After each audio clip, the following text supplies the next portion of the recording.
Hello everybody, it is BYG Agami back with another video, and I got a quick question for you guys. I'm talking about secondary characters, not characters like Valen or any of the members that worked in the Darts arc for Doma, the group itself. I'm talking about secondary characters and to some degree, somewhat main characters like Haga or Rex, or even Esperoba, Leon from the Grand Prix arc, the filler arc, which I really enjoyed, even though a lot of people shit on it. I have no idea why. Or his older brother, Siegfried. When you look at all these characters, out of all of them, who has the saddest life story? Who has, I would say, a reason to fight, a motive? And I think all those characters are cool. I mean, they're very different when you comparing them to each other. You can make some sort of comparisons to Rex and Haga, but besides that, everyone else is very different. But instantly when I think about this discussion, and this is just through my own analysis, is Mako Tsunami. And I'm talking about the anime. The manga, just simple answer, in my opinion. I don't really like the whole backstory that Mako Tsunami has in the manga. I really don't like it. But in the anime, I really do like it. I like his motives. I like that, you know, he wants to buy a ship so that he can sail back to the sea to search for his father. Going by the dub version, I'm pretty sure in the sub version it is 100% confirmed, or well, sort of hinted at, that his father does pass away. And I think that's a very strong reason to fight for. I mean, it's like every Yu-Gi-Oh protagonist. I mean, his motives equal a Yu-Gi-Oh main character. I would argue that. I mean, you look at Haga's motives, and what was that? He literally has no motives to participate in Duelist Kingdom and Battle City. I mean, it's just probably for what, personal gain in terms of being a good duelist or getting that title. But when we have our characters that have very, well-rounded motives, and also motives that are emotional rather than materialistic, like for example, she literally states out, I think every version possible in Duelist Kingdom, that she wants to win because she wants to go to Paris, she wants to go on a yacht, etc. Just materialistic things, which at the end of the day are all going to decay, and also their value is going to drop. But when you compare it to other characters that have strong motives, motives that are meant for family, are meant for helping out, like Crow, for example, helping out the kids, Go on Azuka, helping out the kids, that are things that aren't going to depreciate, nor are they going to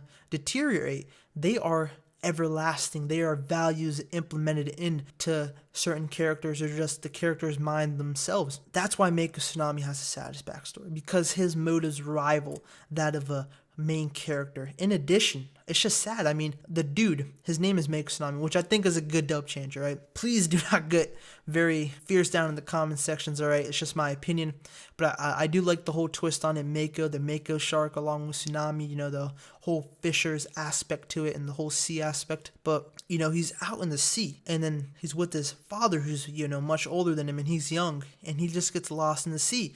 And then in Battle City, it gets touched upon that he got this card, I think, from his dad. Yeah, he got this card from his father. However, it was a card that was passed down to him. Like, I mean, that just explains it all. It means a lot. And the thing is, he used that card in the anti-rule, which is basically if you lose a duel, if you get your life points down to 0, you have to give up your most valuable card. I mean, if you guys didn't know, I'm just going to list off a few. For Jinochi or Joey, Red Eyes. For Tim, Black Magician, Dark Magician. For Kaiba, Blue Eyes, and then possibly Obelisk. I think it was most likely Obelisk, but probably Blue Eyes, etc. The list goes on. And then for Esperoba, that cheat. His backstory was okay. I mean, it was sort of, I think it was I don't know. I was going to say cliche, but Mako Tsunami is very cliche as well. I mean, every damn Yu-Gi-Oh character has some sort of family problems that's relevant and has some sort of just some in-depth problem, much rather than a problem that's, how do I say this, like on the surface. And these problems go very deep within them. But yeah, that's about it. However, when I saw that when Jinochi actually beat Mako Tsunami in Battle City, and he gives up his father's card, a card that means so much to him. It's just like, I don't know how to say this, like, just think of something that is very important to you that you got, whatever it might be, a necklace, it might be a car, a shoelace, a lollipop, whatever it might be. It's very important. Even though whatever the value might have depreciated, it's probably old, you're probably gonna make a buck off of it, whatever. But it's the meaning behind it, and the fact that he gave up a card that was so important to him. Even though he lost fair and square, to be honest, most of us wouldn't have given it away, whatever that valued object is. And when you're probably messing around with your buddies, you're putting stuff on the line. You should be like, nah, man. It's like every time how you say it's like you bet your friend like, yo, I bet you $100 you'll do this. And the thing is, they actually do it, and you don't give them $100 because it's your buddy. They're just doing it for a laugh. Of course, this is on a much serious note, but still, I think you guys would agree with me that your buddy still understands and they won't take it. But Mako Tsunami still took it, and even I think Jinochi he didn't want to take it. He understood the meaning about that card, so it just means a lot, and he gives that card away, and that takes him away. And of course, they're crying, and they have that really cool pose. I mean, that's on the Yojo card along with the Yu-Gi-Oh! The Sacred Cards, that game. It's basically the cover of the game with the Tim and Jinochi just holding hands like bros. And it's just a really cool scene. After all that, he smiles it off, and then he starts on a new journey, a new chapter, which I just like. That's why I think Mako Tsunami has the Saddest backstory, and I think he's one of the best characters in terms of being a secondary character in Yu-Gi-Oh! Mako Tsunami has a better backstory than Honda or Trishan. Can you believe that? Even Haga does. Haga and Rex do. But still, Mako Tsunami triumphs all of them.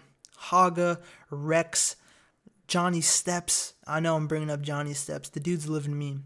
And that's why I think he has the saddest backstory, and also is possibly the best secondary character. And I'm not talking about out of Yu-Gi Co, because there are much better secondary characters in Yugi's friend group. Could you argue Otogi has a better story than Mako Tsunami? I know manga-wise, Otogi has the whole Dungeon Dice Monsters arc is very different. That was horribly adapted from what I've heard and seen from the manga panel. So possibly once I get there, I'll think about that. But just looking at it anime-wise, nah, dude, nah.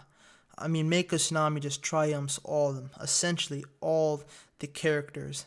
There might be that one that I probably forgot to mention. And I'm really excluding the Doma members because they are relevant. They all do get their storylines. Valen had a whole rivalry with Jinochi along with Mai. She was basically the main reason why they were fighting. And then we have Raphael, who had one with the Tim. And then Alistair had one with Kaiba. Alistair's backstory, dude, it's pretty damn sad. What he went through and what Gorsbrew inflicted upon him in terms of his family. It's just a very sad backstory. Doma's just very sad in general, and I'm totally getting off topic. However, guys, thank you for watching.